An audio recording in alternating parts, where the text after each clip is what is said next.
So welcome to Sig Academy. This is our indoor rifle range. We also use it as our testing range for these weapon systems. So what we have here is the 338 machine gun, and in a couple minutes I'll cover the ngsw program, which is the XM250 and the XM7. So the 338 machine gun here, right, this is what started up our belt-fed program. Back when SOCOM put out the requirement to be able to have a 338 belt-fed machine gun, we started work on this. This is an MMG. Right now, it's configured in 338 Norma Magnum. So what that's giving you is a capability to be able to reach out to 2,000 meters, supersonic, all the way out, well past over 1,500 meters, even with our assaulter barrel. So kind of going through this weapon system from end to end. We have a specially designed suppressor built just for running 338. This is a machine gun suppressor. It's able to handle the volume of fire that this weapon system uses. 24-inch barrel configured here. We also have an assaulter barrel variant, right? 17 inches long on that side. Running from the open bolt, right? Bipod on both the MMG and the LMG is the same. It's super lightweight, able to be stowed in the forward position, able to be stowed in the rearward position, and latches into your receiver just like so. Easy to deploy with one hand, and fully adjustable for length. 2-position gas selector on here, normal and adverse. It's able to be run suppressed or unsuppressed. So depending on whatever setting that you're set up in, you're able to keep the gun running. Some of the other features that are really unique to our platform, we have the flip to the side feed tray cover. That allows you to be able to have that optic in with any inline enablers and be able to rotate that out and rotate it back in. You have no interference, no issues with that kind of a setup. We got our feed tray here. It's removable, right? So this is convertible to 7.62 and 6.8 on conversion kits by replacing your feed tray cover, your slide, barrel assembly, and operator group. Side folding stock can be switched to either side just to be able to kind of reduce the overall length of the platform if you need it. Charging handle, right? Right now it's configured on the left-hand side, but then it's operator level swappable to the other side of the gun. So if you're used to running legacy systems and you're used to reaching up to that right-hand side, you can move it over that way and be able to run it that way. Typically when people get used to it, most people right-handed shooters, having it on that side is pretty useful. One of the other features that's really unique to our platform, right, on the 338 and on our XM250 is your fire selector. Your first position when you come off safe is fully automatic because these are machine guns. So I'm coming off safe, I want full auto first. Your second position is semi-auto. That allows you to be able to either slower that rate of fire, shrink that beaten zone, or zeroing an optic. Makes your life a little bit easier.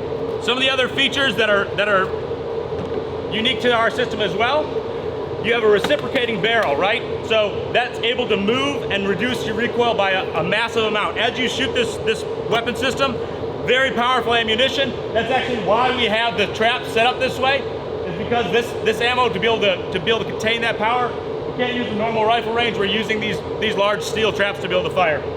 Other items, as far as on the 338 side, we have a spade grip. You're set up with mounts on here to be able to drop into any 240 mount. So if you have a tripod, you're able to just drop this right into that weapon system and use it on those pintle mounts. Ammo carriers for the system, right? Just able to easily lock into place and held just like so. If you bumped one side of this, it's not going to drop it free. So we have a lot of end users who, former end users who know, like, hey, if I'm carrying this, I'm knocking this on my gear, I don't want it to be falling out of the weapon system. So you just have to pinch both to actually be able to drop it free. Spade grip, right? So this actually just replaces your trigger housing that's on the back portion here. Able to just run that in a spade grip if you're in a position where you want a little bit more maneuverability or a smaller space. So you're able to charge this on safe. So I'm on safe right now. Typically on the legacy platform, you wouldn't actually be able to charge this. Here, I'll put this bolt forward first. So on safe, able to charge the weapon, no problem, no sear bind, no issues like that. So it makes it a little bit safer operation as far as for the user. We also have a recoil reducing buffer in the trigger housing. So while that mechanism moves back on your operating system, you actually have that buffer right in the back. That's a hydraulic buffer to further reduce the recoil on that side. I'm going to turn this around so you can see. One of the other great systems on here, on your feed tray cover, you actually have a side stripper on here that actually locks those onto the tray. So you're bouncing around in a truck, you're trying to move and load at the same time, that holds your rounds right on the tray. So that way you don't have to do the thing where you're closing your cover and pinching your fingers. If you've run a belt feds before, you kind of understand that side of it. But it actually retains those rounds right on there. That's on the same on both this and on the 250. Quick change barrel mechanisms, right? So this handguard is able to just slide out of the way, move out of the way just like that, and you're able to do a quick barrel change. On the 250, it's the same mechanism here, but they just didn't require us to have a carry handle and quick change barrel handle on that side. So that was just a government requirement for that program. For our 7.62 guns on that side, we actually have a quick change barrel the same way. The cutout's there for it. So it's that fast off. So pretty easy to do. As far as on the ammunition side, what we'll be shooting today is 300 grain OTM. That's moving at 2,650 feet per second.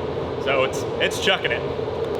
The great thing on learning the 338 and the XM250 is the operating system is exactly the same in between them. So if you know how to use one, you know how to use the other.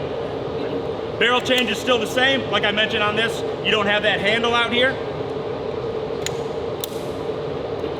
Suppressor, 2-position gas selector, right? So this is using, you have a normal position and an adverse position. Your mag block down here for your ammo carrier is able to just lock in right the same way, real easy.